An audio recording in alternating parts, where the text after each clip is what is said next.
मेरा अगला सवाल है आप चारों से ये कि एक नौजवान आता है ला करके इनरोलमेंट ले लेता है, बार एसोसिएशन का मेंबर बन गया है, किसी सीनियर के साथ एफिलिएशन उसकी हो गई है, जाके बैठ गया है, बार में इनरोल हो गया। आते ही जाहिर है जिस तरह से हम देखते हैं मेडिकल के शोबे में 5 साल वो लगा के जाते हैं, उनकी एक हाउस जॉब होती है, वो उन्हें एक थोड़ा बहुत जो है वो सहारा होता है। लेकिन जो नौजवान वकील आता है उसके लिए कोई ख़ासा किसी भी हवाले से, चाहे वो पाकिस्तान बार काउंसिल हो या पंजाब बार काउंसिल हो, कोई ऐसा उनका मतलब वो नहीं है प्रोग्राम, या हमारी बार एसोसिएशन हो। क्योंकि पहला जो मेरी नज़र में हक बनता है वो ये है कि बार एसोसिएशन का ये फ़र्ज़ बनता है, बार एसोसिएशन माँ है जिसके साथ वो आके अपनी इनरोलमेंट करवा रहा है, वो उस बार एसोसिएशन का बच्चा बन रहा है, वो उसका अपना फ़र्द बन रहा है, फैमिली मेम्बर बन रहा है। इस सूरत हाल में आप चारों को अगर अल्लाह इज़्ज़त देता है आप में से किसी को जो प्रेसिडेंट की सीट पे आप बैठता है, तो आप नौजवान के लिए इब्तदाई 6 माह में कोई ऐसा प्रोग्राम कोई आप बताएं जो उसको सहारा दे, जो उसके बुनियादी जो फ्यूल की कीमत है या वो जो आता है एक फ्यूल डलवा के अपनी बाइक पे या अपनी गाड़ी पे या किसी भी हवाले से आता है। चलें गाड़ियों वाले तो नवाबों के माशाल्लाह वो हैं, अल्लाह उन्हें और भी दे, लेकिन जो एक सफ़ेद पोश है उसके लिए मुश्किल है। तो हम चौधरी जहांज़ेब साहब से जानते हैं इस पे वो क्या करते हैं 6 माह में। मैंने आपको पहले ही कहा है कि बार फंड्स, जैसा कि ओइला साहब ने पहले फरमाया कि बार की तादाद ज़्यादा होगी, ये फंड्स उतने नहीं हैं कि हम सबको जो है उसमें उसके साथ चलें बार काउंसिल के साथ तो या आप हुकूमत के साथ तो इस तरह का मैं यहाँ पे ये ज़रूर बात करना चाहूँगा कि हमें जो हमारे उहदों में आते रहे हैं दोस्त, उनकी या तो तवज्जो नहीं गई या वो इस तरफ इतना सोच नहीं बनाई उन्होंने।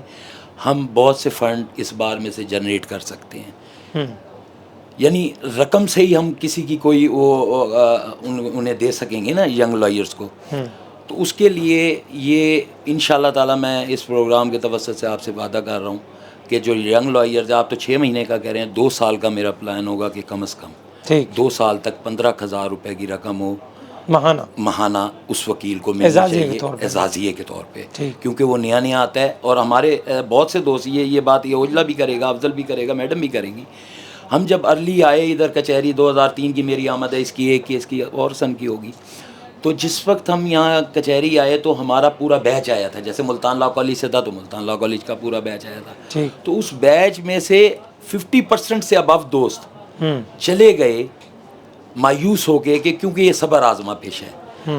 तो अगर उन्हें शुरू में कुछ ना कुछ मिलता रहता, बार की तरफ से उसे कोई स्टैंड कर रहे होते, बार उसकी कोई सहारा मिल जाता, सहारा उन्हें कर रहा होता, तो वो ना जाते और जब तक उनकी प्रैक्टिस बेहतर हो जाती। तो इंशाल्लाह ताला ये 2 साल तक जो यंग वकील हैं उन्हें, जो नए आने वाले वकील हैं उन्हें 2 साल तक मैं एजाज़िया ज़रूर दूंगा। यहाँ पे मैं छोटी सी बात करना चाहूँगा, जैसा कि ये बेवरेज है, ये कोक है, पेप्सी है, मुख्तलिफ बोतलें आ रही होती हैं, तो हमारे तो यहाँ ये भी दौर देखे गए हैं कि 5 लाख 10 लाख अंदर खाना इनहैंड ली है और वो आने दी है, कभी पेप्सी आने दी, कभी कोक आने दी। लेकिन हम ऐसा नहीं करेंगे, हम पेप्सी वालों से भी पैसे नहीं लेते, हम लोएस्ट रेट लगवा के और जो हमारे दुकानदार हैं उन्हें बार की तरफ से प्रोवाइड करेंगे। अगर 10 रुपए फी बोतल निकालें तो लाख रुपए का तो आपका फंड यहीं से जनरेट होता है डेली का। तो आप वो लाख रुपए का फंड अगर जनरेट करें तो 30 लाख बनते हैं 30 डेज में। तो इतना तो यंग लॉयर नहीं निकलेगा, उन्हें आराम से कंपलसेट कर सकते हैं। यंग के साथ आप अबव 60 वालों को भी कंपलसेट कर सकते हैं। ये आपने करने हैं कि जनरेट करने हैं पैसे, तो इंशाल्लाह मैं जनरेट करूंगा और 2 साल तक उन्हें 15,000 रुपए हर महीने दिया करेंगे इंशाल्लाह। बात जी जावेद ओजला साहब से जानते हैं कि उनकी इस बारे में क्या उनका मंशूर है। जी सर जहांगीर साहब, मैं अर्ज़ करता चलूँ कि जो नौजवान वकील आता है ना वकालत करने के लिए, तो लाजमी बात है, मैं आपकी बात को सेकंड करूँगा कि उसके पहले 3-4 जो इनिशियल ईयर होते हैं ना वो उसके लिए बड़े क्रूशल होते हैं। उसको बहुत सारे मसाइल का सामना करना पड़ता है, ठीक, उसके पास चैम्बर नहीं होता, उसके पास ब्रीफ नहीं होता, ठीक है ना, वो केस फ्रेश होता है, इतना अच्छा आर्गू नहीं कर सकता, आहिस्ता बनता है लोगों का, उसको इतना रिलीफ अकोमोडेट नहीं करते। तो उसमें मैं ये अर्ज करता चलूँ कि जो नौजवान दोस्त भाई जूनियर आ रहे हैं, मेरी तो पहले उन तमाम दोस्तों से हम्बल रिक्वेस्ट आपके प्रोग्राम के हवाले से ये होगी कि आप जिस सीनियर के पास ही बैठे ना, आप ये ज़हन बनाएं कि आपने मेहनत करनी है। ठीक, इस प्रोफेशन में बहुत ज़्यादा स्कोप है, ठीक है ना। बहुत स्कोप है, मेहनत करेंगे, अपने सीनियर के पास 2 साल लगाएं, 3 साल लगाएं, काम सीखें, एहतराम सीखें, इस प्रोफेशन के जो मियार है, अखलाकियात है, जो रवायात हैं, उनको फॉलो करें, अल्लाह ज़रूर मदद करता है। सेकेंडली, जितने भी इनिशियल स्टेज पे 3 साल की, 2 साल की, 4 साल की मेंबरशिप वाले जो दोस्त होंगे, तो इसमें गवर्नमेंट सेक्टर से भी बात की जा सकती है। जिस तरह मुख्तलिफ इदारों में इंटर्नशिप के प्रोग्राम चलते हैं, सरकारी इदारों में चलते हैं, उनसे बात करके, उनसे फंड लेके फर्दर इनको अकोमोडेट भी इनिशियल स्टेज पे किया जाता है। बाकी रही नौजवान वकला के मसाइल बहुत ज़्यादा हैं, इंशाल्लाह कोशिश करेंगे, अल्लाह ताला ने इज़्ज़त दी तो उनको ज़रूर। ठीक जी, अफजल बशीर अंसारी साहब, आपका इस पे क्या मौक़िफ़ है? ये आपने जो जिस इशू पे बात की है, इसमें से ये जितने हम कैंडिडेट बैठे हैं, इनसे गुज़र के हम आए हैं और आप लोग नौजवान सफ़र कर रहे हैं इसी मैटर में। ओजला साहब की बात से मैं इत्तफ़ाक़ करूँगा, चौधरी साहब की बात से भी इत्तफ़ाक़ करूँगा कि जिस तरह आपने कहा था कि मेडिकल के शोबे में हाउस जॉब हो जाती है, कोई एजाज़िया लग जाता है, इसी तरह चूँकि मेडिकल का शोबा और वकालत का शोबा, इनके नॉर्म्स बड़े मिलते जुलते हैं, इनका तरीक़ाकार बड़ा मिलता जुलता है। लेकिन मैं आपको एक बात क्लियर करता जाऊँ, कोई मतलब ऐसे हथेली पे सरसों जमाने वाली बात नहीं है। हथेली पे सरसों वाली जमाने, जब तक हम इस प्रोग्राम में इस इशू पे गवर्नमेंट को इन्वॉल्व नहीं करेंगे, ठीक है। डिस्ट्रिक्ट बार मुल्तान का ऑफिस बेरर मैं भी रह चुका हूँ, बाकी भी रह चुके हैं। इतना फंड जनरेट अभी तक कोई ऐसा सोर्स नहीं है कि आने वाले वकला को अकामोडेट किया जा सके। अगर हम अकामोडेट करना चाहते हैं नए आने वाले वकला को, कोई एजाज़िया देना चाहते हैं, जैसे जहांजेब साहब ने कहा कि 60 साल वालों को भी ओल्ड एज में आपको पता है कि बिल्कुल बहुत बाकी ममालिक में मिलता है, यहाँ पाकिस्तान में नहीं है लेकिन फ़ाल नहीं है वो सिस्टम। तो उसमें क्या बार काउंसिल्स क्या बार काउंसिल जब तक इसको गवर्नमेंट के साथ इन्वॉल्व नहीं करेंगी, ठीक है, और एक सोर्स ऑफ इनकम नहीं बनेगा, तो आज की डेट में डिस्ट्रिक्ट बार मुल्तान के पास इतना फंड मौजूद नहीं है। आप अपना मंशूर बनता मैं बताता हूँ, वही मैं कह रहा हूँ कि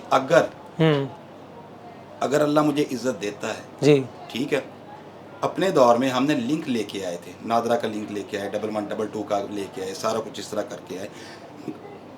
जनरेट करने पड़ेंगे, डिस्ट्रिक्ट बार मुल्तान को इनकम जनरेट करनी पड़ेगी। जब इनकम जनरेट करेंगे तो इस तरह के प्रोग्राम चल सकेंगे, क्योंकि ये 1 साल के लिए नहीं होगा। अगर ये वाइड डलेगी तो फिर जो अगले साल आ रहा है जूनियर वकील, उसका भी उतना ही हक है जो मौजूदा ले रहा है, ठीक है। ये एक वास्ट प्रोग्राम है। इसके ऊपर डिस्ट्रिक्ट बार मुल्तान को और गवर्नमेंट ऑफ पाकिस्तान को एक पेज पे आना पड़ेगा और इंशाल्लाह लेके आएंगे। ये सजेशंस जो हैं वो बहुत पुरानी हैं, इस पे इम्प्लीमेंट सिर्फ आता है कि फ़ंड्स की अदम दस्तयाबी है। फ़ंड्स किस तरह जनरेट करने हैं, गवर्नमेंट को हम किस तरह अपने कोऑर्डिनेशन में लेते हैं। अगर हम ये लेने में कामयाब हो जाते हैं और इंशाल्लाह अगर अल्लाह ने मेहरबानी की तो क्योंकि ये डिस्ट्रिक्ट बार मुल्तान में बड़ा ओपन कह रहा हूँ, डिस्ट्रिक्ट बार मुल्तान के ज़राए इतने नहीं हैं, इतनी इनकम नहीं है कि आने वाले वकला को कोई इजाज़िया लगाया जा सके। ये एक ही सूरत में होगा कि गवर्नमेंट के साथ हुकूमत पाकिस्तान या हुकूमत पंजाब के साथ कोऑर्डिनेशन में लिया जाए, ठीक है। वहाँ कोई ऐसा सोर्स बनाया जाए, जिस तरह हाउस जॉब की आपने मिसाल दी है, तो ये होगा। और इंशाल्लाह अगर इज़्ज़त की तो इस प्लान पे ज़रूर अमल करेंगे। जी, मैडम बुशरा नकवी साहिबा से जानते हैं वो इस मामले पे क्या जवाब देते हैं। जी सबसे पहले तो मैं ये कहूँगी कि वाकई हम बहुत अरसे से ये बात बड़े सीनियर्स के साथ हम ये करते आए और जो बार के ओहदेदार थे उनको ये सजेशंस देते रहे कि एजाज़िया होना चाहिए। और ये जैसे कि अभी अफजल बशीर अंसारी साहब ने कहा कि गवर्नमेंट लेवल तक हमें ये जाना पड़ेगा तो तब ये बात बनेगी। लेकिन मैं यहाँ ये कहूँगी कि एक छोटी सी और भी बात हो सकती है कि हम उन बच्चों को जो नए आए हैं उनको लोकल कमीशंस ख़ास तौर पे और जो नई तादाद आई है उनके लिए मुकर्रर करें। और सबसे ज़्यादा जो क्योंकि मैंने ये देखा और दूसरी बार्स में भी है, तो यकीनन मैं कोशिश करूँगी कि मुल्तान बार में भी ये ट्रेंड हो और यहाँ पर जब एक एविडेंस लिखा जाता है तो एविडेंस की जो फ़ीस की मद में नए बच्चों को वहाँ बिठाया जाए, वो एविडेंस लिखें और उसके बाद जो है उनको वो एक एविडेंस लिखने पे 3000 4000 वो मिलते हैं। माकूल तो मुआवजा। वहाँ पर उनके लिए ये बड़ी हेल्प आउट होगा और बहुत सारे बच्चे उसमें अकोमोडेट हो जाएंगे। हम अपने लेवल पे तो ये कर सकते हैं, लेकिन गवर्नमेंट लेवल पे हमें ये पंजाब बार तक और पाकिस्तान बार को ये ऑन बोर्ड लेके सारी बार्स एसोसिएशन में कोई ऐसा सेमिनार करना चाहिए जो उनके लिए ये बात की जाए कि हमें गवर्नमेंट लेवल पे ये एजाज़िया का दिया जाए। जैसे रिटर्नीज़ आते हैं तो उनको जैसे इन्होंने कहा कि 10-15 हज़ार मिले, वो तो मेरे ख्याल में अब 10-15 हज़ार भी बहुत कम हैं। एक मज़दूर की तनख्वाह भी अब तो बढ़ चुकी है, तो यहाँ पर ज़्यादा होना चाहिए क्योंकि अखराजात बहुत ज़्यादा हैं और बच्चे जब आते हैं वाकई मायूस हो जाते हैं और बहुत से लोग छोड़ जाते हैं इस फील्ड को, फिर वो अपनी किसी और जगह जॉब में ढूंढते हैं और कहीं चले जाते हैं। यकीनन हमारी यंग जनरेशन के लिए ये चीज़ें होनी चाहिए। एक तो ये होना चाहिए सब, और दूसरा ये कि जब आप यहाँ पे एक रजिस्ट्री ब्रांच है और रजिस्ट्री करने के लिए जो है उन बच्चों को हम लॉयर्स को उसमें हायर करें ताकि वो रजिस्ट्री करवा सकें, तो ये सब बच्चों के लिए हो सकता है। एक ये सुजेशन भी आ सकती है जिसको मैं मेरे ख्याल में मैं जब अगर मुंतखब होती हूँ तो मैं ये ज़रूर करवाऊँगी, और उन बच्चों के लिए ताकि वो किसी मतलब ये भी ना हो कि वो एजाज़िया ले रहे हो, वो अपनी मेहनत कर रहे हैं और वो सब नज़र आए और माशाल्लाह वो इसमें एक्सपीरियंस भी लेंगे, गेन करेंगे और उनकी प्रैक्टिस भी अच्छी होगी।